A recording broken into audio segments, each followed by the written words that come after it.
les deseo la mejor de las suertes en esta ronda.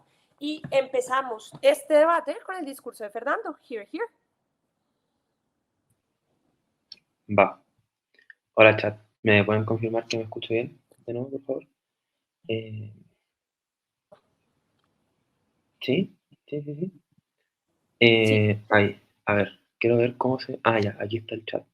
Bueno, háganme los puntos por el chat y todo eso. Y ya. Denme un segundito porque quiero poner las notas como en un lado y el chat por otro. Entonces solo denme un segundito y ya comienzo. Perdón.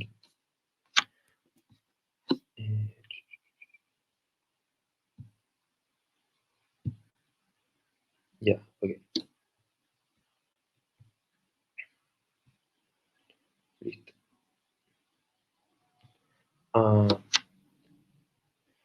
Ok. Voy a comenzar en 3, 2, 1. Creemos que la predominancia de esta cultura afecta significativamente a la sociedad y el valor social que tienen las carreras universitarias para satisfacer necesidades relevantes de las personas, pero creemos que también hace que las personas se vuelvan significativamente infelices y miserables en el lado de oposición. Vamos a ganar probando esas dos cosas. Primero, a nivel social, quiero que noten lo siguiente, porque ¿cómo se ve la predominancia? Creo que lo que hace la predominancia es empujar a las personas a escoger a las carreras de alto éxito financiero por sobre cualquier otro tipo de carrera, es decir, por sobre cualquier una carrera artística o por sobre carreras técnicas, ¿cierto? Estamos hablando de que las personas suelen escoger carreras como ser abogado, como ser médico, como ser ingeniero. ¿Por qué esto es cierto? Porque se genera una presión extremadamente fuerte sobre las personas para elegir este tipo de carreras, ¿cierto? ¿Por qué esta presión es fuerte? Primero, es una presión que proviene fuertemente de tus padres, que utilizan la culpa como un mecanismo de manipulación, diciéndote, yo te di todo lo que tú necesitabas para ser una buena persona, ahora tú tienes que devolverme la mano estudiando una buena carrera, ¿cierto? Pero segundo, porque hacen que tu imagen como persona dependa de estudiar este tipo de carreras porque esto es lo que te da prestigio, ¿cierto?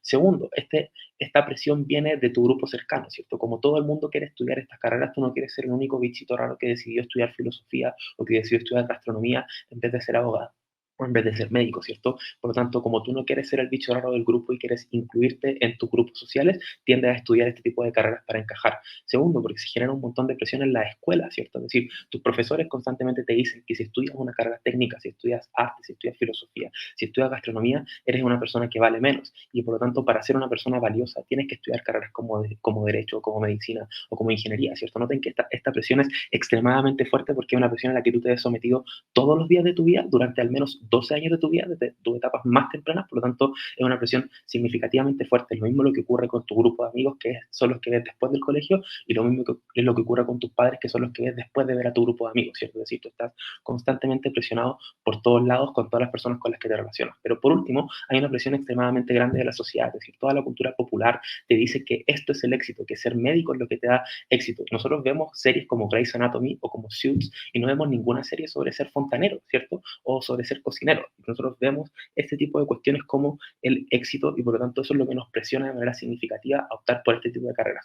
Creemos que esto genera un daño tremendo, ¿cierto? Porque a nivel social creemos que esto hace que las carreras se sobresaturan, ¿cierto? Esto hace que, como todo el mundo quiere estudiar derecho, como todo el mundo quiere estudiar medicina, esto hace que haya muchos médicos y muchos abogados en el mercado, ¿cierto? Esto, en primer lugar, hace que sea mucho más difícil encontrar trabajo, ¿cierto? Lo que hace que no sea tan cierto que el éxito económico esté garantizado en el lado de oposición para todo el mundo, que es lo que probablemente van a querer decir, ¿cierto? Porque encontrar trabajo va a ser significativamente más difícil, porque tú vas a salir de la Universidad Pepito Los Palotes y vas a tener que competir contra el abogado de la Universidad del Rosario, contra el abogado de la Universidad de Chile, ¿cierto? Por lo tanto, tener el mismo título no te da garantía de ser exitoso en primer lugar, ¿cierto? Pero segundo, hay una oferta excesiva de trabajadores y esto lo que hace es aumentar la necesidad de las universidades de ofrecer este tipo de carreras, ¿cierto? Y esto hace que la calidad de la formación disminuya de manera significativa. Es decir, cuando en Chile se hizo muy popular ser abogado, por ejemplo, hubo un montón de universidades que random que te ofrecían la carrera de derecho en 3 años, ¿cierto?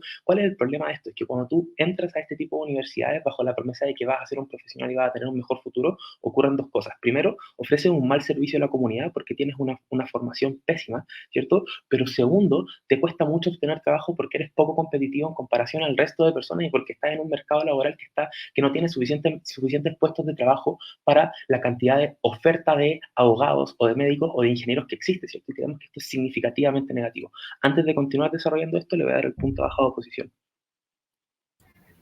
Creo que es razonable pensar que existen fuertes regulaciones en nuestra hora de la casa. ¿Has engaged con eso? No, no es razonable pensarlo. Primero, tú tienes que mecanizarlo. En segundo lugar, creo que la realidad choca con ese punto. Es decir, en muchos lados no existen regulaciones de esto, sobre todo cuando vivimos en escenarios de libre mercado, donde las regulaciones no son lo más eficientes en primer lugar. Creo que tú también tienes que hacer engagement y probar esa caracterización en vez de simplemente tratar de imponérmela en un punto de información. Miren, ¿qué pasa con esas presiones en nuestro lado del debate, cierto? Primero, en nuestro lado del debate sigue habiendo gente con un genuino interés en estudiar Derecho, con un genuino interés en ser médico, y por lo tanto siguen habiendo abogados, siguen habiendo médicos, siguen habiendo ingenieros, ¿cierto? Lo que pasa es porque estas profesiones siguen siendo valoradas, ¿cierto? Pero se estudian en una mucho menor medida. ¿Por qué? Porque lo que en nuestro lado del debate se valora mucho más otro tipo de profesiones. Tú puedes alcanzar el éxito a través de otro tipo de profesiones, como ser un técnico o como dedicarte a las humanidades o cosas por el estilo. Creo que todo esto solventa de mucha mejor forma los problemas que estamos diciendo, porque hace que muchas más personas que no hubieran estudiado Derecho en nuestro lado, de hecho, no lo hagan, ¿cierto? Y por lo tanto puedan acceder a otro tipo de carreras sin necesidad de pensar que ese tipo de carreras no les va a conducir a ninguna clase de éxito en primer lugar. ¿Cuál es la ponderación de este punto? Creo que las carreras tienen una función social, ¿cierto? Que es satisfacer necesidades relevantes. Cuando tú tienes una mala calidad de servicio legal, cuando tú tienes una mala calidad del servicio sanitario, eso afecta de manera significativa en la vida de las personas, ¿cierto? Tener un abogado que te defendió mal y que luego te mandó a la cárcel es horrible, que hace que pierdas tus bienes es horrible, tener un médico que te opera mal es horrible, te afecta de manera significativa, ¿cierto? Pero también esto hace que tengas menos profesionales en otras carreras, ¿cierto? Tener pocos técnicos porque todos quieren ser profesionales es económicamente insuficiente para las sociedades, es poco eficiente, etcétera, y creemos que esto genera ese tipo de daños a nivel social en términos de que no se pueden satisfacer de mejor forma las necesidades relevantes de las personas en el lado de oposición.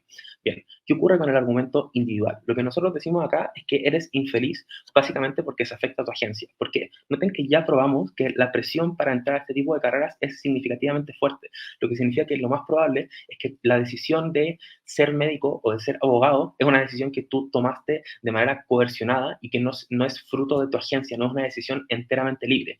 Porque esto es negativo, ¿cierto? Porque la agencia es precondición para ser feliz, ¿cierto? La felicidad es altamente subjetiva. No hay nada que nos haga objetivamente felices y por lo tanto la felicidad depende de que nosotros cumplamos con nuestras preferencias. En el lado de oposición, las personas no cumplen con sus preferencias y por lo tanto son altamente infelices, ¿cierto? Porque fueron obligadas a estudiar cuestiones que no querían hacer y son obligadas a trabajar en una carrera que no decidieron realmente y que no les satisface y que no les hace felices y eso los condena para toda su vida y por lo tanto los vuelve personas miserables, ¿cierto? Por lo tanto, como no cumplen con sus preferencias, como no hay agencia en sus decisiones, entonces son infelices. Pero en segundo lugar, creo que este tipo específico de felicidad es inalcanzable, porque este tipo de felicidad no depende de ser simplemente una persona con estabilidad financiera, sino que depende literalmente de ser el mejor, de ser estúpidamente rico, de trabajar en el estudio de abogado más fancy de la ciudad y no en cualquier estudio de abogado, de tener el mejor automóvil posible, ¿cierto? Todo esto es extremadamente difícil, incluso cuando eres abogado, médico o ingeniero, porque dada la enorme cantidad de profesionales en tu misma área, entonces es difícil acceder a mejores puestos de trabajo que estarán copados por personas con contactos que armaron en el colegio, que fueron a las mejores universidades, etcétera. Por lo tanto,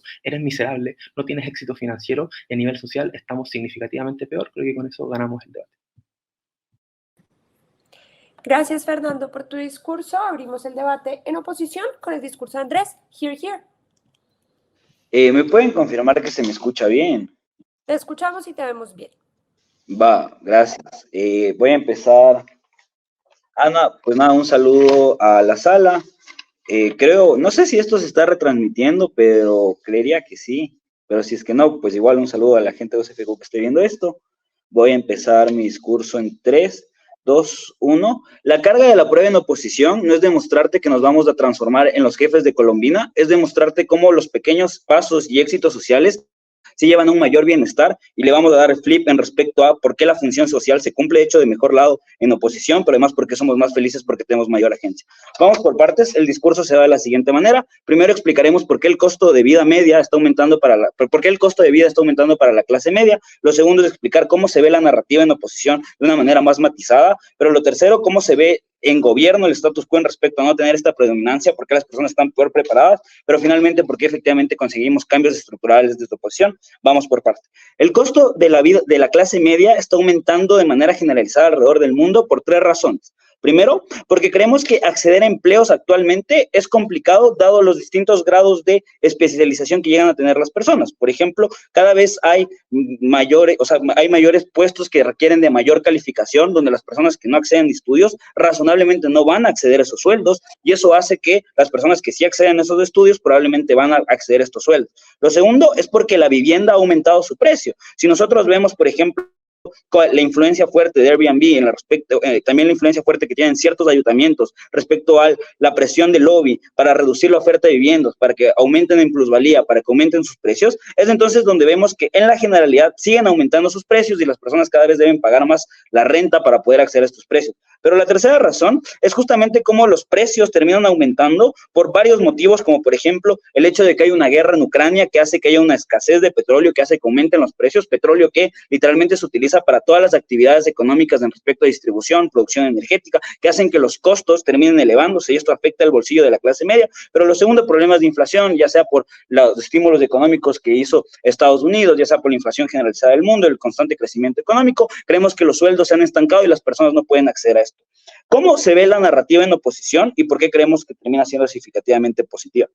Lo primero es justamente, y matizando y haciendo bastante engage con lo que dice Alta de Gobierno, hay que entender que esta presión se ve en respecto a cómo razonablemente buscamos carreras más lucrativas, carreras que probablemente no tengan, que tengan mayor oferta laboral o que razonablemente tengan como una poca demanda de trabajadores. Y creo que a partir de ahí no es un análisis tan absurdo como que todo el mundo va a estudiar derecho, porque, oh sorpresa, el mercado funciona de manera que si todo el mundo está estudiando derecho, pues si ya veo que el mercado está sobresaturado, no escojo derecho, y es de ahí donde el mercado se autorregula, y es tan sencillo y tan lógico como literalmente ver cómo son los sueldos, o preguntar cómo está el mercado, o acceder a LinkedIn, o literalmente usar ChatGPT, saber qué mercados o qué propuestas de empleos son mejores. Pero lo segundo, cómo razonablemente termino generando esfuerzos para tener un estudio competitivo, estudio donde probablemente yo con mi grupo de amigos, como empiezo a generar cámaras de eco entre nosotros para dentro de la universidad, a enfocar a estudiar, a tener mejores grados, a tener mejor GPA, a acceder a mejores maestrías. Y esto también funciona como literalmente un efecto regadera en respecto a empezar a transmitir este conocimiento fuera de las universidades, preparar al resto de personas, compartirlo con mi familia, etc. Creo que esto sí genera resiliencia por dos razones. Primero, por el grado de normalización que se genera en el mundo de oposición, pero lo segundo, porque la resiliencia es justamente una capacidad intrínseca del ser humano. Es decir, una persona tiende a normalizar y tiende a insensibilizarse en respecto a las cosas que suceden cotidianamente en su mundo. Es verdad que existe un daño en respecto a tal vez cierta presión. Creemos que no es un daño tan grande como trata de vender Alta de Gobierno, porque al final nos hemos insensibilizado, y si es que hemos generado un sesgo de confirmación, pues probablemente razonablemente lo vemos como algo bueno. Pero creo que a partir de aquí, esto sí me da rédito social en respecto a cosas pequeñas. El hecho de que me vaya bien en una prueba, el hecho de que acceda a mi primer empleo, el hecho de que no necesito tener o ganar 7 cifras de dinero mensualmente, sino que simplemente empieza a tener pocos éxitos que mejoren mi status quo, ya demuestra cómo se genera el éxito social, y creo que a partir de aquí la narrativa es significativamente más positiva en el lado de oposición. Pero dime, Mati. Estoy de acuerdo en que no se necesita un gran éxito económico. En ese sentido, creo que el grado que ustedes reconocen que es necesario también es accesible siendo, por ejemplo, electricista o fontanero. No sé por qué. El problema, Mati, es que tienes que lidiar con la primera pieza de encuadre en respecto a cómo los costos de la clase media han aumentado, y a partir de ahí no te basta con ser un fontanero donde literalmente durante los últimos 30 años han recibido la misma cantidad de dinero. Creo que entonces lo que sí termina sucediendo en gobierno es justamente lo que nos plantea Fernando. Las personas empiezan a desvalorizar y a demonizar el hecho del éxito financiero, pero esto hace un disengagement en respecto a la narrativa capitalista. Porque ¿qué es lo que sucede en gobierno y por qué las personas tienen disonancia cognitiva y terminan tomando peores decisiones que hacen que estén significativamente peor? Porque creo que cuando las personas salen del colegio, primero no saben qué es a lo que se quieren dedicar toda su vida, no saben qué es lo que los va a apasionar, no saben qué es lo que va a ser el salto en su vida que los va a tener como una vida de alegría. Y el problema es que no tener esta información a los 18, 17 años, que no es culpa de los jóvenes, razonablemente se hacen que tengan un menor grado de preparación y un menor grado de felicidad y una limitación de agencia más nefasta cuando han tomado una mala decisión y no empiezan a ganar dinero de esto. Pero lo segundo es justamente cómo empiezan a demonizar la competencia laboral y hace que las personas quieran ser más mediocres, no quieran acceder a mejores sueldos. Y esto sí les termina jodiendo porque entonces su agencia financiera en respecto a poder acceder a beneficios económicos, de poder ir de viaje, poder alimentar a mi familia, poder pagar las deudas, no se terminan resolviendo en el lado de gobierno. Y creo que a partir de acá lo que sí sucede en oposición es lo siguiente. ¿Cómo creemos que tenemos mayor éxito? A través de 4 mecanismos. Lo primero, porque creemos que sí es cierto este grado de normalización, esto quiere decir que las personas razonablemente están mucho más preparadas para salir al mundo laboral, y esto sí quiere decir no solo resiliencia, sino el hecho de cómo la normalización en sí misma hace que las personas puedan acceder a un mayor grado de especialización. Esto implica 2 cosas. Primero, noten cómo hay una democratización del conocimiento, porque es a través de una simple lógica de economías de escala. Las personas empiezan a valorar el conocimiento, se empieza a producir más conocimiento, más diversificación del estudio, más diversificación de la especialidad, hace que las personas puedan acceder a una mayor oferta de estudios, porque ahora se valora más en el lado de oposición. Pero lo segundo, cuestiones estructurales. El hecho de que haya un mayor grado de especialización implica primero no solo mayor competitividad, que hacen que hayan mejores productos y que hayan como mayor diversificación de la economía, sino respecto a cómo esta mayor diversificación se ve en torno a mejor innovación, productos a mejor calidad, mejores precios, cómo esto sí ayuda a resolver el problema. Pero tercero, cómo esta lógica de valorar trabajos productivos que termina generando un impacto como utilitarista en respecto a cómo razonablemente las personas ahora sí empiezan a tener mejores salarios, empiezan a tener empresas más productivas, empresas que terminan posicionándose mejor. ¿Por qué esto le da un flip en respecto a la función social? Porque creemos que al final del día el hecho de que haya una diversificación dentro de los empleos hace que esta función social no solo se distribuya, sino que literalmente se especialice, y es ahí donde accedemos a una mejor función social de las distintas carreras. Pero no creo que seamos más infelices, porque el hecho de que ahora tenga más dinero implica tener mayor agencia para gastar cosas que terminan siendo importantes en ambos escenarios. Muy orgulloso de oponer. Pues nada, un saludo a las.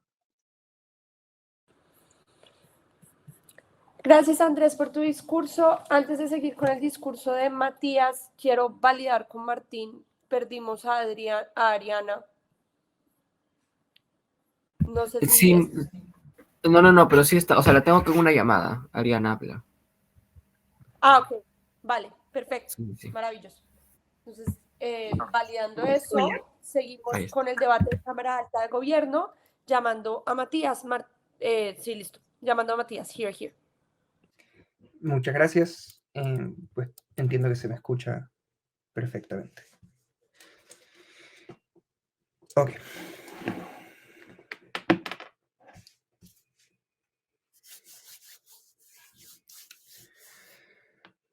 Para vencer a alta oposición tenemos que hacer un par de cosas. La primera es argumentar por qué en nuestro lado existe bienestar económico suficiente, y creo que en muchos escenarios mejor que el que existe en su lado. Voy a intentar voltear este punto a nuestro favor, no solo mitigarlo. Primero, sobre el argumento del costo de vida y el encuadre inicial de primera oposición, quiero que noten que parcialmente, no totalmente, pero parcialmente, los costos de vida aumentan de manera proporcional a las expectativas de costo de vida que tiene uno personalmente. Los costos de vida para un abogado aumentan más que los costos de vida para un electricista, porque el abogado tiene constantemente la expectativa de cambiar su carro cada año al carro más nuevo, a mudarse a la zona de la ciudad que es más gentrificada y tiene mejores servicios, a mandar a sus hijos a mejor educación constantemente, con lo cual es cierto que existe un aumento en los costos de vida que es generalizado en la población. También es cierto que esos costos de vida aumentan especialmente para la gente que tiene títulos universitarios de carreras prestigiosas. En este sentido, creo que había una cuestión que dijo Fernando y que no fue contestada, que es que la sobresaturación hace que para la mediana de las carreras que trabajan con alto prestigio social, no hay un verdadero sueldo gigante que les permita sortear estos problemas de manera significativa. El abogado medio de una universidad media tiene muchas dificultades para poder encontrar trabajo en primer lugar. Ya no es cierto que derecho o medicina sean carreras que te generan empleabilidad en los primeros 2 o 3 años. O si lo hacen, usualmente es en un puesto extremadamente bajo en algún servicio público, donde terminas haciendo trabajos de papeleo antes que trabajando realmente de lo que estudiaste, o terminas, por ejemplo, trabajando en la cola de un estudio jurídico, imprimiendo papeles en el mejor de los casos. ¿Qué significa eso en este debate? Significa que en realidad el éxito económico del cual hablan ellos no está garantizado, y no necesariamente una persona que estudia una carrera de alto prestigio gana suficiente más que una persona que no, como para compensar los daños a la sociedad y como para compensar los daños al individuo en materia de su salud emocional y mental. Ahora, ellos tienen una explicación a esto, que es: si una carrera está muy saturada, entonces no la escojo. Si yo miro que derecho está saturado, entonces no escojo derecho. Vamos a lidiar con esto. La primera respuesta es que esto no es cierto, porque las universidades tienen el control de la narrativa, y los profesionales de un área que están interesados en que haya más profesionales de esa área, porque se nutren de eso, las universidades se nutren de que haya más gente estudiando en esas carreras, básicamente te convencen de que tal saturación no existe. Hoy en día el tema de la saturación en Chile, y este es un clivaje gigantesco en el mundo de los juristas en Chile, es un tema súper dividido, cuando objetivamente es cierto que no hay trabajo para todos los abogados en Chile.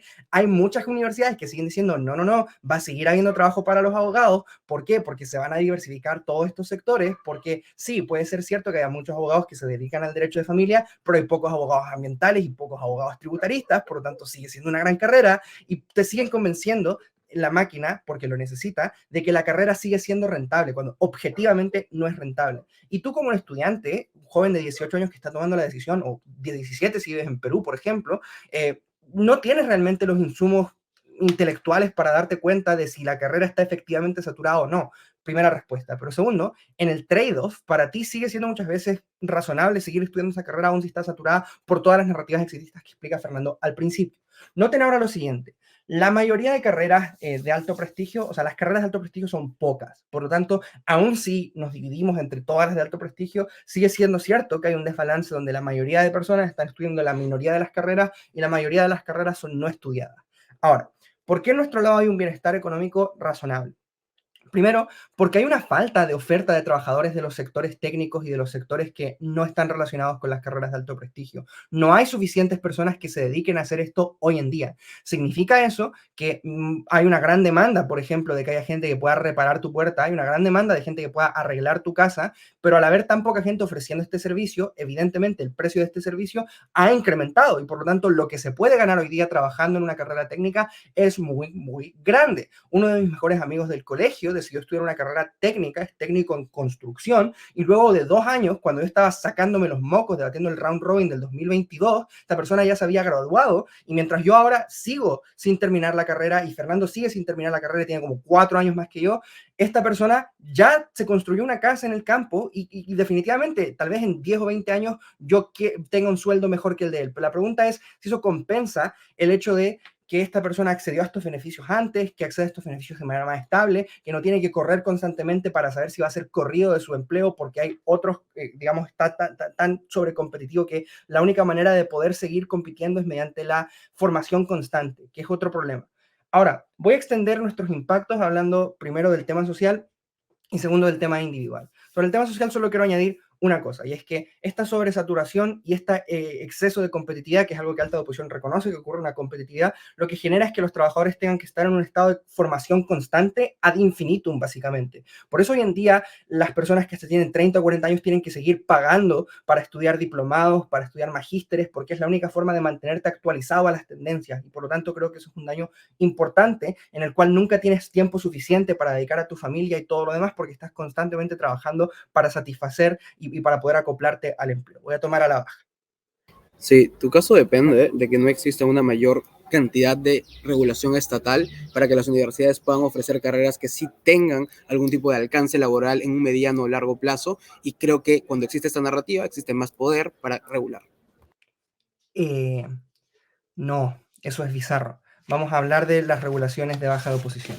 Miren, creo que no es cierto que esté regulado el cuánto se ofrece de una carrera. Eso por lo bajo. O sea, uno no puede limitar como Estado la cantidad de aplicantes que puede recibir una universidad de la carrera de Derecho. Si quieren recibir 1 millón porque tienen infraestructura para recibir 1 millón, van a recibir 1 millón. Formas de regular esto son muy limitadas porque muchas de las instituciones que ofrecen servicios educativos son instituciones privadas que están protegidas por la libertad empresarial, están protegidas por una serie de regulaciones pro-privados que les impiden ser reguladas por el Estado de esta manera, pero además muchas de estas carreras no son de certificación estatal, incluso el Estado puede tocar cómo funcionan los médicos, la mayoría de veces hay muchas de estas carreras que literalmente tienen poco que ver con lo que hace o no hace el Estado, en el sentido de, por ejemplo, ciencias de la computación es algo que es muy difícil de tocar y de regular, por lo tanto, aún si hubiera poder de regulación, es poco claro por qué hay capacidad y qué hacen las regulaciones exactamente. Yo creo que el POI tenía que ser menos críptico y explicar exactamente qué es lo que cambia cuando estos mercados son regulados. En cualquier caso, no creo que lo sean. La realidad sugiere lo contrario a lo que sugiere Felipe en el punto de información. En este sentido, creo que es muy claro todo lo que hemos dicho. Esto genera una sobresaturación, no garantiza el éxito, genera personas profundamente infelices con carreras que realmente nunca quisieron estudiar. Eso debería ser suficiente para que tengamos un buen caso en este debate. Gracias, Mati, por tu discurso. Cerramos el debate en las cámaras altas con el discurso de Javi. Here, here.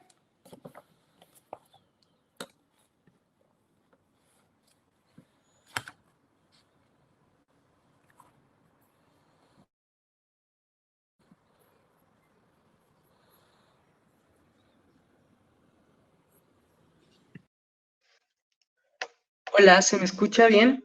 Perfecto. Va. Inicio en 3, 2, 1. 3 cosas en este discurso. Primero, contenciones a primer gobierno. Segundo, voy a extender algunas respuestas y análisis de los puntos que ya explicaba Peñafiel. Tercero, voy a posicionar el punto del éxito económico o de tener más dinero en el lado de oposición como lo más relevante del debate. Primero, lo que explica Matías en su segundo discurso es que el costo de vida media o el costo de vida para la clase media ha aumentado, pero aumenta de manera parcial. Entonces, que incluso si aumenta para todo el mundo, como aumenta un poquito en su lado, entonces como ya no tienen la afectación.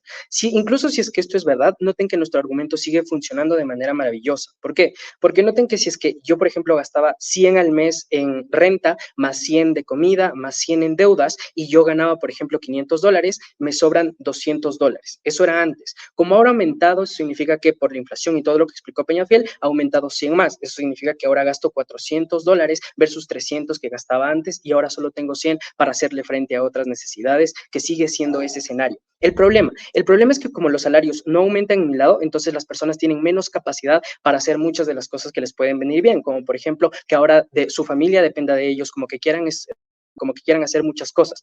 En su lado de la casa, las personas sufren más de lo que sufren en nuestro lado por las siguientes razones. La primera es que la narrativa capitalista y el sistema capitalista siguen funcionando en ambos lados de la casa. La diferencia es que en nuestro lado, las personas tienen herramientas de información, herramientas de conocimiento y herramientas empíricas para poder acceder a esos empleos, para tener más bienestar económico. En su lado de la casa no tienen, porque esos mecanismos no se democratizan y porque las personas son más compasivas con esa narrativa y porque creen que no lo necesitan. Por lo tanto, se alejan de esos mecanismos y en su lado de la casa, como el costo de vida ha aumentado y ahora solo tienes $100 de margen, en los mejores escenarios, porque hay personas a las que el sueldo básico no les alcanza para la canasta básica, no les alcanzaba antes de la pandemia para hacerle frente a todas las cosas que tenían que hacer, les va a alcanzar menos porque los precios han aumentado. Eso significa, y la comparativa sigue de la siguiente manera, en su lado de la casa no tienen solvencia económica porque también aumentan los precios de manera proporcional, hacemos caso a lo que dice Matías, pero aún así tienen menos mecanismos económicos para hacerle frente a absolutamente todo. Ese abogado medio del que habla Matías,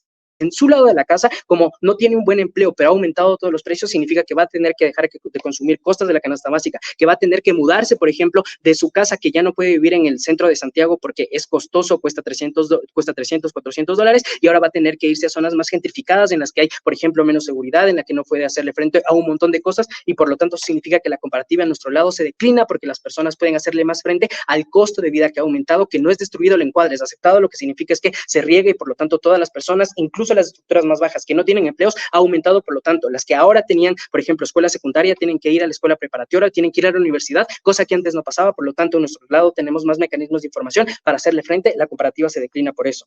La segunda respuesta y la segunda contención tiene que ver con que las dos afirmaciones que hace Fernando. Lo que dice Matías es, bueno, es que en nuestro lado lo que pasa es que no es cierto que van a empezar a acceder a todos los empleos, sino que hay una sobresaturación de empleos. Aquí quiero empezar a diferenciarme desde la baja, desde alta. Lo que va a decir baja de oposición es que, bueno, el Estado tiene la capacidad de regular. Lo que yo voy a decir es que el mercado se autorregula. ¿De qué manera?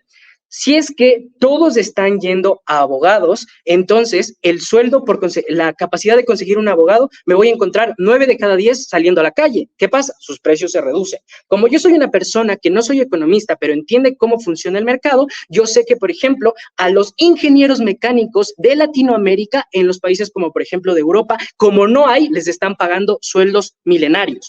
¿Qué voy a hacer yo, panel? Voy a seguir estudiando la abogacía, que me da un montón de paja saber de todas las leyes, o en cambio voy a escoger ingeniería mecánica porque sé que hay un montón de mercado y por lo tanto voy a ser más aceptado en los países que necesiten de este tipo de cosas. Obviamente el mercado se autorregula y le da el conocimiento a las personas. Las personas no necesitan saber economía para saber, por ejemplo, que ahora se están necesitando muchos desarrolladores artísticos, se necesitan programadores, se necesita gente que sepa utilizar ChatGPT, crear GPTs y un montón de cosas que, por lo tanto, los mecanismos de empleo se diversifican y ahí es donde nosotros obtenemos más rédito de los que teníamos. Ahora, lo último, la última contención es sobre lo que dice alta de gobierno, es que hay una falta de oferta y los mecanismos que tenemos para, por ejemplo, tener carreras técnicas son suficientes. La parcialidad también les afecta a ellos. Eso significa que ellos también necesitan acceder a más dinero. Las contenciones que hace alta de gobierno frente al costo de vida que en nuestro lado aumentan no son suficientes. Primer gobierno.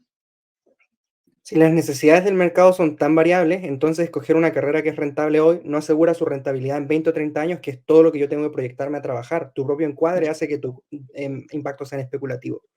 Yo no dije que sea variable, yo dije que aumenta la diversidad, va a seguir siendo rentable las carreras porque de eso dependen otro montón de procesos. Lo que digo es que varían y aumenta la diversidad. Ahora, derecho sigue siendo rentable, pero hay otras carreras que también lo son y ese es el punto de cómo aumentan los costos en nuestro lado. Punto a baja si es que tiene.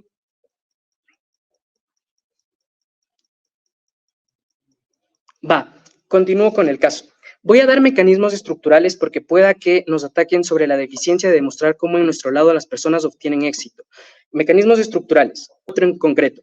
El primero tiene que ver con la competencia que damos en nuestro lado a nivel de educación por mecanismos que se democratizan a través de la información, crean mecanismos de innovación en la mayoría de las empresas. Esto es importante porque cuando las empresas avanzan tecnológicamente por la dedicación, la eficiencia y el esfuerzo que ponen las personas, sobre todo utilizando más tecnología y creando innovación, hace que los precios se disminuyan por economías de escala porque son más productivos para producir algo frente a ventajas comparativas. Como esto hace reducir los precios, entonces esto significa que las personas pueden acceder a más cosas y por lo tanto el mecanismo de éxito a nuestro lado, aunque no sea de manera total, sino también que las personas ven el éxito parcial que decía a alta de gobierno, le ven como, por ejemplo, tener un mejor empleo y es una forma de éxito para mí, en nuestro lado se dan. Segundo, por la capacidad fiscal. Como en nuestro lado ahora las personas ganan más porque están más preparadas, el gobierno puede cobrar más impuestos, lo que significa es que también puede dinamizar la economía a través de gasto estatal, por ejemplo, con programas públicos que solo se dan en nuestro lado de oposición, en su lado las personas están menos preparadas para poder pagar más impuestos. Tercero, por diversificación del avance, la capacidad de crear otro tipo de empleos para utilizar todo lo que hemos hecho, como por ejemplo en ciencias sociales, que por ejemplo los economistas antes de 1860 no tenían ningún sentido, pero ahora vemos un montón de economistas, como por ejemplo que ahora podamos crear más ingenierías de ingeniería ambiental que está destinada, por ejemplo, al cuidado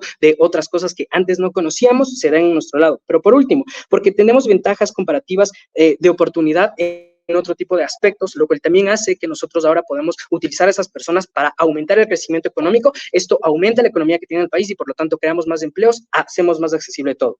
Noten que esto es un precedente para absolutamente cualquier cosa de bienestar. Si es que yo no puedo hacerle frente a los gastos económicos, no soy libre, no soy autónomo, estamos orgullosos de oponer. Gracias, Javi, por tu discurso. Me escucho a mí misma. Creo que ya no me escucho a mí misma. Gracias, Javi, por tu discurso. Abrimos el debate de las cámaras bajas con el discurso de Martín. Here, here. Hola, ¿me pueden escuchar bien? Te escuchamos perfecto. Ya. Si tienen puntos a mí, sí, pónganmelos en el chat porque no estoy viendo la cara a nadie. Igual no sé si alguien tiene la cámara encendida, pero por si acaso. Ya.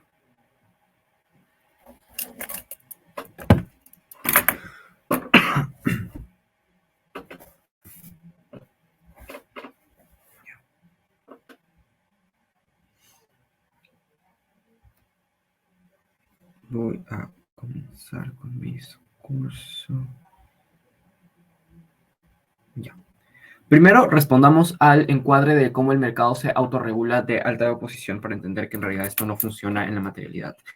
Varias razones acá. Lo primero es que esto depende del acceso a la información y al conocimiento, que es algo que no está garantizado para un montón de gente. De hecho, como tienes que conocer, por ejemplo, las páginas especializadas en las que esto se puede ver, o en todo caso no hay una explicación de accesibilidad de parte del primer gobierno, lo que yo creo es que la mayoría de personas directamente, sobre todo cuando son estudiantes, no necesariamente conocen las plataformas y más bien es más fácil que caigan frente a fake news porque de hecho preponderan dentro de los medios de búsqueda. Y creo entonces que es poco probable que puedan acceder a un conocimiento o a una información realmente fidedigna para poder encontrar este tipo de estadísticas con un mayor grado de certeza. En segundo lugar, es que la gente ve lo que quiere ver. La mayoría de veces estas personas están significativamente sesgadas, lo cual significa entonces que si es que ven, por ejemplo, que la tasa de desempleo o que la tasa de personas que están saliendo de la carrera de Derecho están aumentando, de todas maneras probablemente sigan viendo también cuánto es la potencialidad que gana un abogado cuando sale, y esto para ellos sigue siendo algo suficientemente relevante. Además, sumado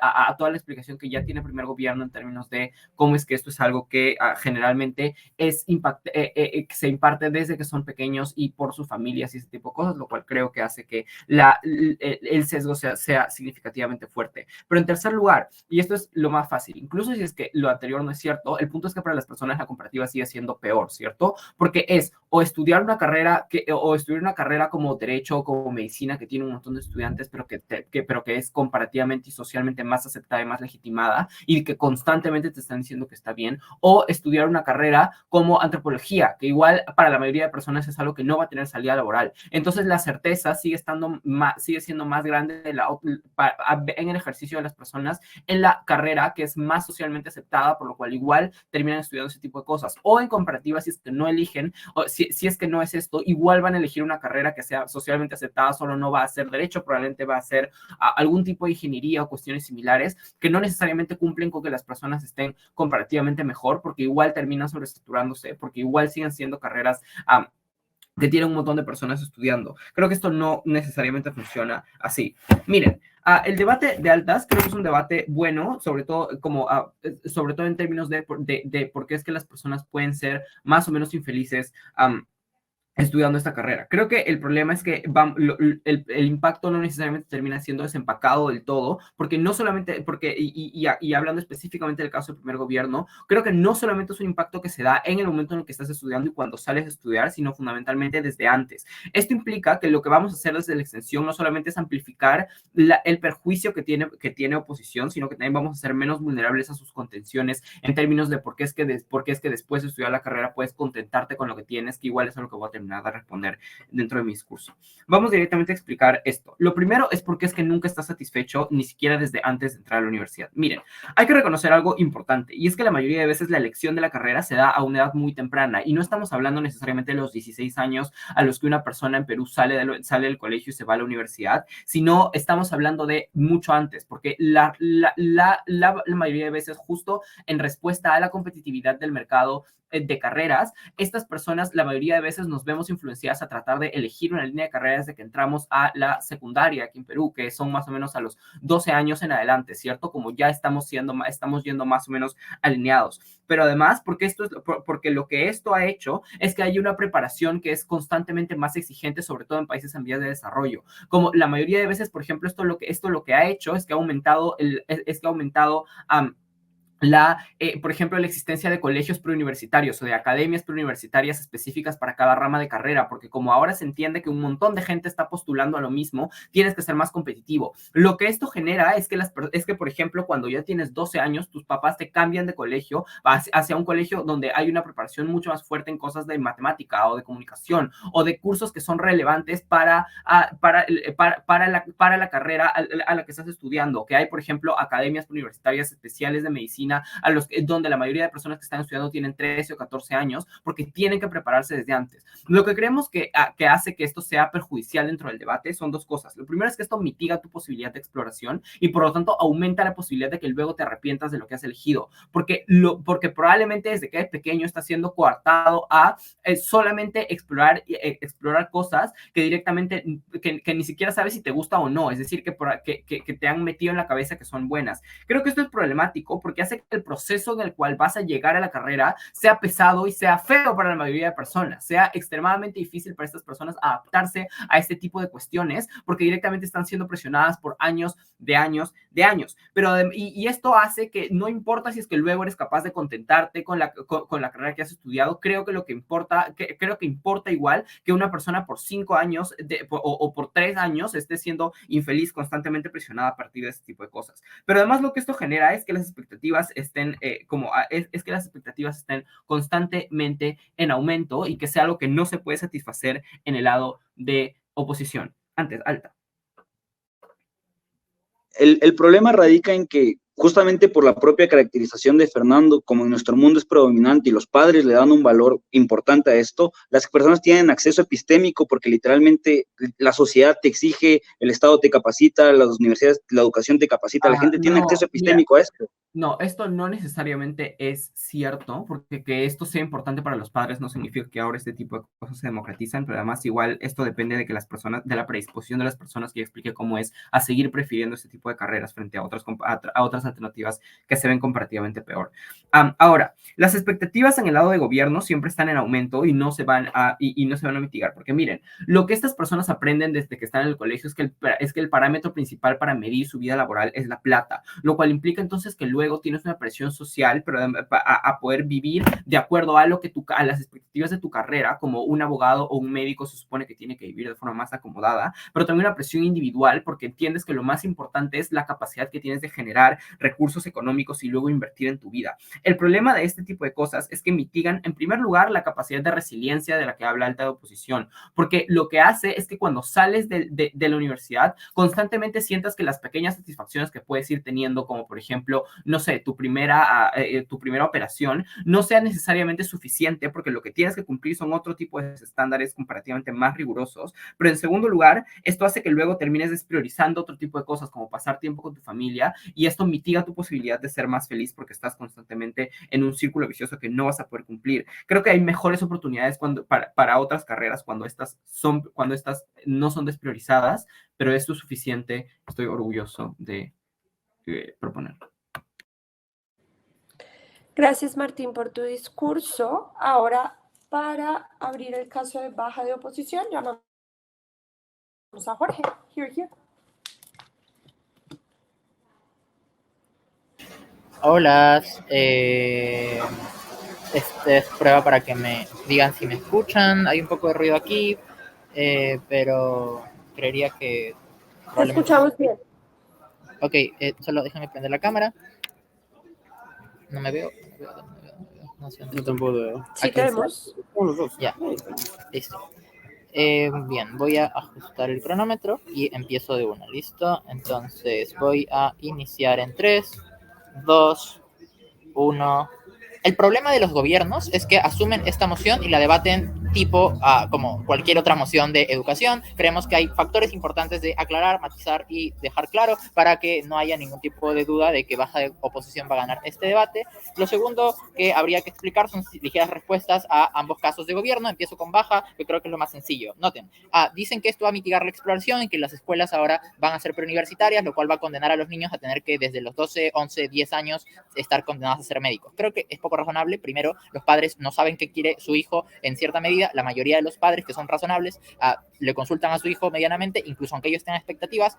Cada padre tiene una expectativa probablemente diferente de lo que medianamente va a ser rentable. Alguno puede tener el sesgo de que es arquitecto porque su papá lo fue y el otro puede creer que es médico. Creo que esto hace que en el colectivo, y como se trata de no solo estos dos padres, sino del conjunto de padres, probablemente los colegios que quieren captar la mayor segmentación de mercado, lo que hacen es darte herramientas complementarias para el éxito. Por ejemplo, habilidades blandas, por ejemplo, habilidades financieras como manejo de las cuentas, lo cual creemos entonces, si es que la baja de gobierno concede que esto ocurre cuando existe la narrativa del éxito en la cultura universitaria, que es significativamente bueno, porque entonces desbloquea justo y quita los peores escenarios. Es decir, noten, ahora las personas tienen estas herramientas complementarias que les permiten, por ejemplo, adaptarse a diferentes entornos, a comunicarse mucho más eficientemente, a llevar mejor sus cuentas y sus ahorros, a, por ejemplo, programar, lo cual es útil actualmente en cualquier carrera, y por lo tanto ya rompe el caso de baja de gobierno y hace que, como nos hayan cedido gran parte de la caracterización. Pero con respecto a Alta, solo una cosa por decir, lo demás se encarga Felipe.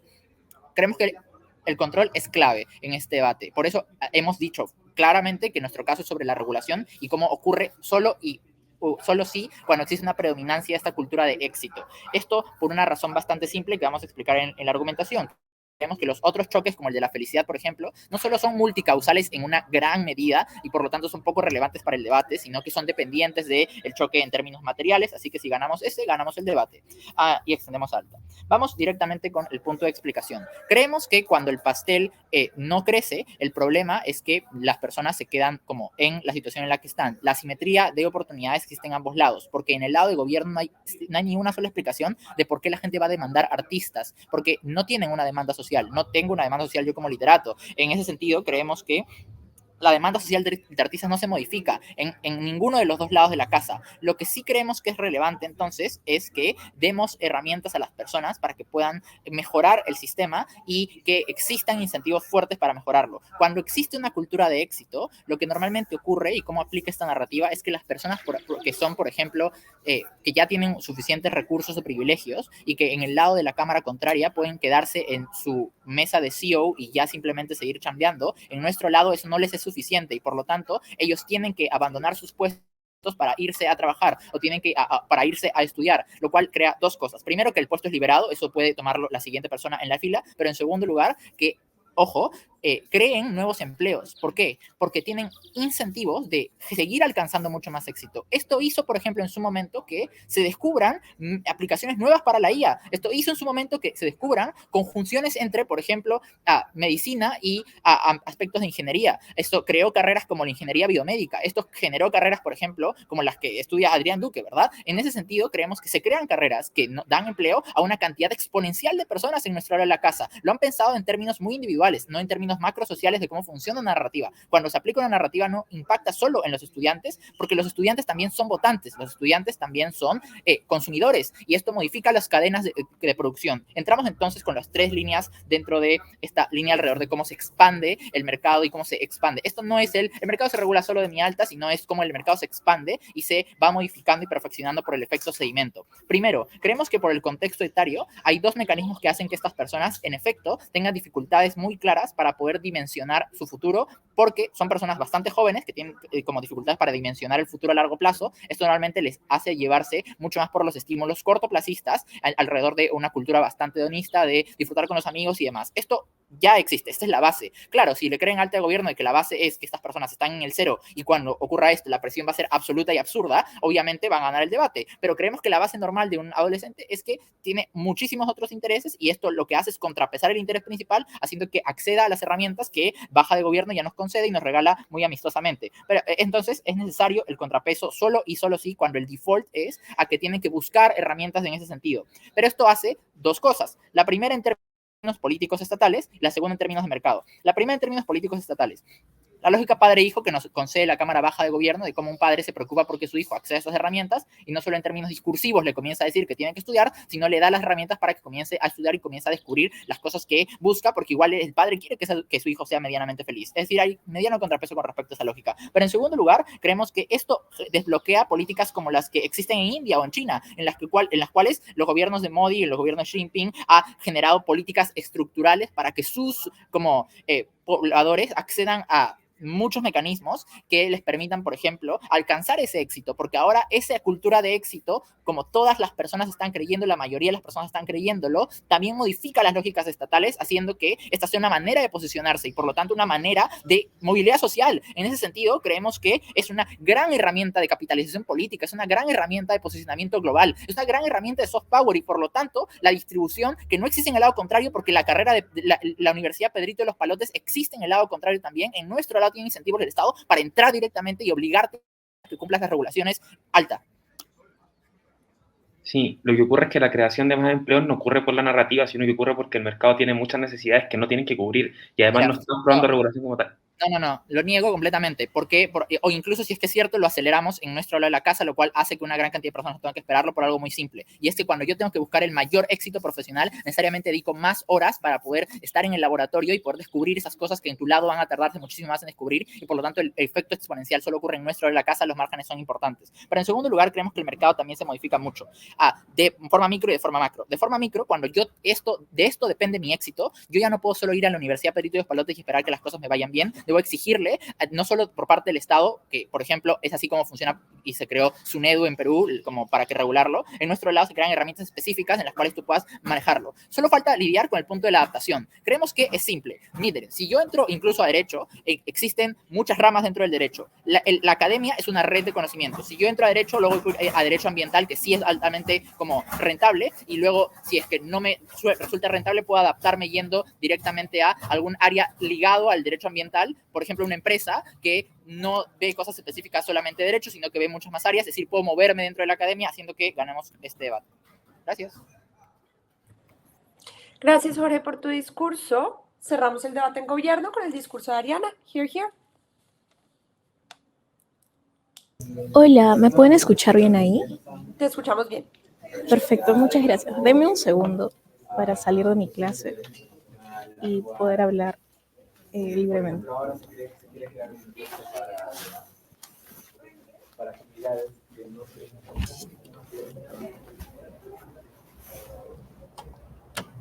Ya.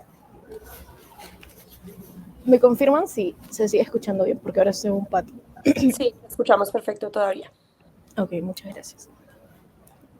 Empiezo mi discurso. ¿Cuándo pongo mi timer? En 3,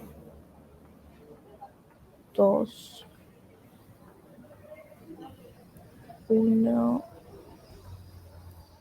Va. Lo que hace la extensión de Martín es probar 3 cosas en concreto. Primero, prueba por qué las personas van a ser más felices con su proyecto de vida en nuestro lado de la casa. Prueba por qué las personas que tienen mayor libertad para poder escoger aquello que desean hacer. Prueba por qué es que ahora las personas realmente tienen agencia y no solamente se ven condicionadas como a diferentes factores, ¿no? En segundo lugar, ¿por qué las personas tienen más posibilidades de explorar libremente sus intereses en nuestro lado sin condicionamiento previo de la sociedad, ¿no? Porque ¿qué sucede? Cuando ahora tienes un mayor rango de opciones, ahora muy probablemente ya no estás superditado al colegio de corte preuniversitario en el que solamente te enseñan matemática y comunicación porque es lo que se considera realmente importante en el mercado laboral, sino que tienes la oportunidad de llevar otros cursos que quizás no son tan relevantes, pero que de todas maneras te pueden ayudar a descubrir tu verdadera pasión, ¿no? Puedes llevar filosofía, puedes llevar psicología, puedes llevar otros cursos que justamente expanden tu know-how y expanden la forma en la que puedes ver el futuro, el mercado laboral. Pero en tercer lugar, terminas sin saber cómo lidiar con la insatisfacción en el lado de en el lado contrario, ¿no? ¿Por qué? ¿Qué sucede? Te esforzaste, hiciste todo lo que el sistema te dijo que tenías que hacer y aún así eres incapaz de pagar la renta de fin de mes, de independizarte o siquiera de cubrir tu deuda escolar luego de pasar por una universidad carísima, porque como bien reconoce Bullón, probablemente la gente ahora tenga incentivos para pagarse la católica y no simplemente ir a cualquier universidad random, porque sabes que incluso si estudias una carrera prestigiosa, aún así cuando estés afuera tu título no va a valer lo mismo que vale como el título de alguien que estudia en una universidad hiper prestigiosa, ¿no? Esto quiere decir que la gente queda extremadamente frustrada, porque aunque siguieron todas las normas sociales, aún así no han logrado el éxito que les prometieron a lo largo de su vida y además están con una carrera que no les gustó, que nunca les terminó de encajar, pero le han dedicado tantos años, cerca de 10 años entre especializaciones, entre terminar la carrera, entre hacer tesis, entre hacer prácticas, para algo que simplemente no disfrutan, que los condena, pero que además ahora no les da los réditos económicos para vivir la vida soñada que les prometieron, ¿no? ¿Cuál es nuestra diferenciación con Alta de Gobierno? 1. Ganamos por precedencia lógica y los daños de esa mentalidad en el largo plazo. Creo que eso es algo que solamente te explica Martín. ¿Cómo es que la psiquis de la persona va a quedar extremadamente dañada, no solamente desde el inicio, porque estás limitando su acercamiento al mercado laboral, sino que también en el futuro, cuando queden decepcionados acerca de que todo lo que les prometieron en realidad es mentira? Pero ¿cuáles son las refutaciones para alta oposición? 5 refutaciones. 1. Las carreras tradicionales son de culto. Es decir, cuando nos dicen de que, oye, si veo probablemente como a muchos abogados desempleados probablemente no estudie eso es falso, porque en realidad la carrera de Derecho es casi sinónimo de éxito. No importa si ves a 50 abogados desempleados afuera del Poder Judicial, sabes que hay 5 abogados hiper prestigiosos en el estudio más importante de la ciudad y que salen todos los días a comentar las noticias más importantes, ¿no? Tú probablemente en tu mente, porque la gente como justamente sugestiona para poder buscar lo mejor para ellos, crees que tú vas a ser parte de esta minoría, aunque no sea como estadísticamente creíble, pero probablemente crees que va a ser como estos 5 abogados y no como los 50 que están desempleados, ¿no? Pero en segundo lugar, las carreras técnicas son las más empleadas en tiempos de crisis. La gente no es necesario tener un abogado o un ingeniero si no tiene trabajo. ¿Cuánta gente va a ir a juicio? ¿Cuánta gente va a pagar por asesoría legal si no tienen un trabajo fijo ellos mismos que les permita comprar comida? Casi nadie. Pero seamos realistas, la gente igual contrata a un plomero si se queda sin agua, igual le compra pan al panadero, igual llama a un electricista si necesita reparar el sistema eléctrico de su casa, porque son necesidades básicas. Y ahí es cuando entra la importancia de las carreras técnicas alternas, que muchas veces te han dicho que en realidad no te dan plata, pero que en la materialidad son servicios que la gente nunca va a dejar de usar. Piensa en los países en crisis, en los países que están en guerra. ¿Cuál es la prioridad de la gente? La prioridad de la gente no es tener un buen contador, un buen asesor legal, sino es probablemente poder tener servicios mínimos y esto implica entonces poder contratar mano técnica. Pero en tercer lugar, incluso si seguimos la lógica de oposición de oferta y demanda. Si el mercado funciona según la oferta y demanda, entonces en nuestro lado hay más ofertas de cosas y beneficios para las carreras subrepresentadas, ¿no? Es decir, ahora la gente que quiere estudiar lingüística muy probablemente puede tener este primer approach desde que están en el colegio, pueden descubrir si es su verdadera pasión y justamente al haber tan pocos lingüistas, algo que sucede es que, por ejemplo, hay una promoción de 10 lingüistas y todos salen con un trabajo y un trabajo para nada despreciable, ¿no? Esto lo que hace entonces es que estas carreras se vuelvan más reconocidas, que puedan presentárselo a los papás como sin los tabúes, sin los estigmas que hay alrededor de estas carreras y que los padres se encuentren mucho más abiertos a financiarle la carrera a sus hijos, que puedan estudiarlas y que puedan establecer un proyecto de vida en base a sus pasiones y no en base a lo que la sociedad te ha dicho que es correcto, ¿no? Pero además, número 4, los costos hundidos. Las carreras profesionales son increíblemente costosas e incluso si estudias en el Estado son largas y no puedes trabajar rápido. Es decir, las carreras profesionales duran de 5 a más años. Muchas personas ni siquiera lo acaban en el tiempo que está previsto. Incluso si estudias como en el Estado, es tiempo que estás dejando de trabajar, es tiempo en el cual tus padres te están pagando casa, te están pagando como comida, etcétera. Lo que hace entonces es que el tiempo para que tu inversión retorne se vuelva increíblemente largo y eso no sucede con las carreras técnicas que en realidad en 2 años ya te permiten trabajar con total libertad. Quinto, responder a la demanda actual del mercado. En Europa se necesita cierto tipo de ingenieros, sí, pero se necesitan ahora, no dentro de 5 años es cuando yo tendré finalmente mi título en mano. Este criterio es terrible para poder escoger a lo que me voy a dedicar el resto de mi vida. ¿Cuál es el problema con el baja oposición? Miren, mi papá es ingeniero y desde que tengo uso de razón me prestaba como que planos de circuitos eléctricos en las plantas en las que trabajaba, me compró un mini casco, me compraba guantecitos aislantes eléctricos, simplemente porque los padres se proyectan en sus hijos. Mi papá nunca me preguntó cuáles eran mis intereses a los 5 años porque probablemente en realidad no tenía ninguna preferencia. Lo que buscaba en realidad era moldearme acerca de cuál era su concepción de éxito, porque él le había ido muy bien estudiando ingeniería y evidentemente quería que ese éxito se trasladase a mí. Esto no quiere decir necesariamente que mi papá haya sido malo, simplemente que los papás tienden a hacer eso porque es la forma en la que la sociedad les ha enseñado que se mueve, ¿no? Así que muy probablemente en realidad cuando los padres te están guiando hacia un lado u otro, no lo hacen con mala fe y tampoco lo hacen tomando en cuenta tus intereses porque en realidad no tienes un interés definido cuando eres tan pequeño, ¿no?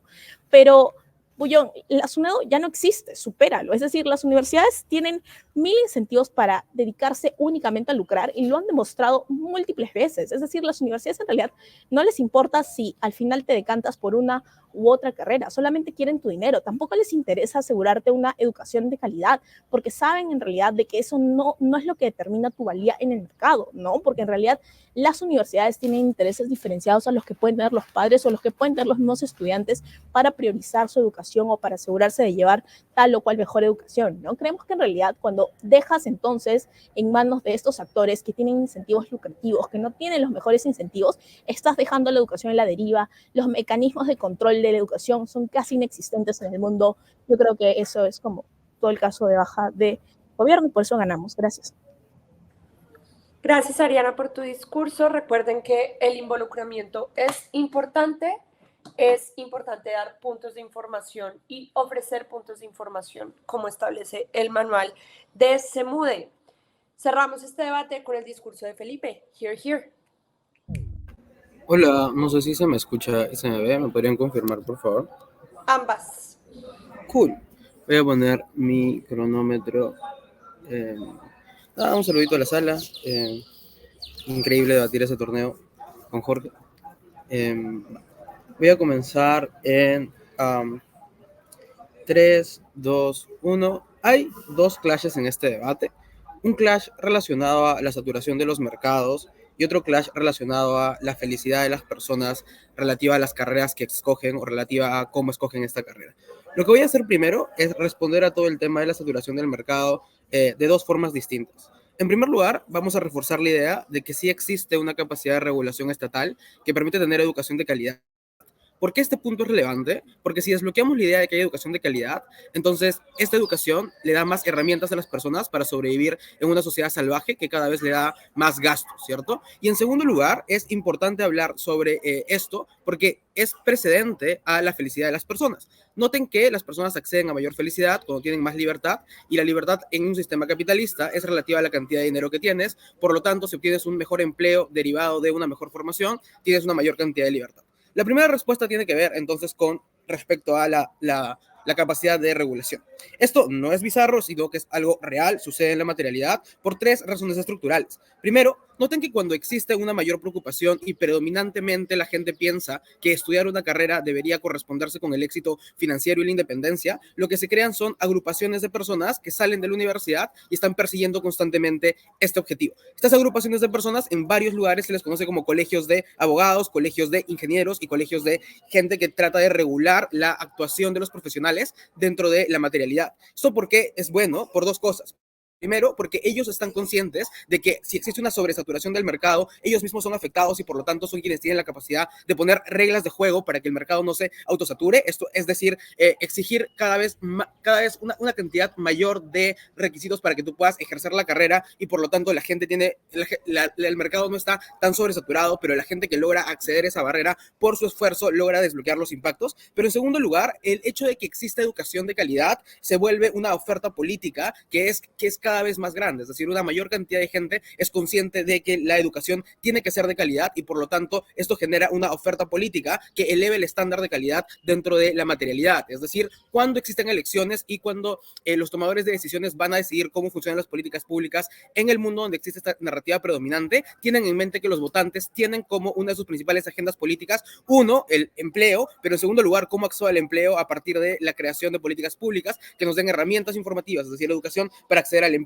y por lo tanto existe una capacidad de evitar que la educación se vaya realmente a la mierda y que las personas tengan una capacidad de regularla. Pero en tercer lugar, creo que el ranking y las formas en las que nosotros valoramos las universidades tiene que ver mucho con un capacitismo, es decir, con la capacidad que las universidades tienen para crear seres humanos que sean productivos dentro de la sociedad. Por lo tanto, las universidades están preocupadas porque dentro del ranking digan, tengo un 100% de empleabilidad. La razón por la cual el MIT es el MIT no es necesariamente porque tenga un campus bonito, sino porque el 100% de sus egresados tiene la capacidad de estudiar de trabajar en un buen lugar y por lo tanto el prestigio de su universidad aumenta. Estos mecanismos son unos sistemáticos, porque en la sociedad se mantienen a lo largo del tiempo debido a que la narrativa obliga a las personas a demandar esto y esto genera oferta política, pero en segundo lugar son económicos porque las universidades se van a morir en el momento en el que no puedan acceder a ese prestigio. La segunda respuesta a esto tiene que ver con la fluctuación y una adaptación macrosocial que explica Bouillon. Esto responde particularmente a la idea del tiempo dentro de gobiernos, porque noten que hay una idea compartida dentro de gobierno que es una carrera universitaria me quita demasiado tiempo, una carrera técnica me podría dar un éxito económico relativamente menor, pero igualmente positivo como para poder solventar la felicidad y las necesidades materiales de las personas.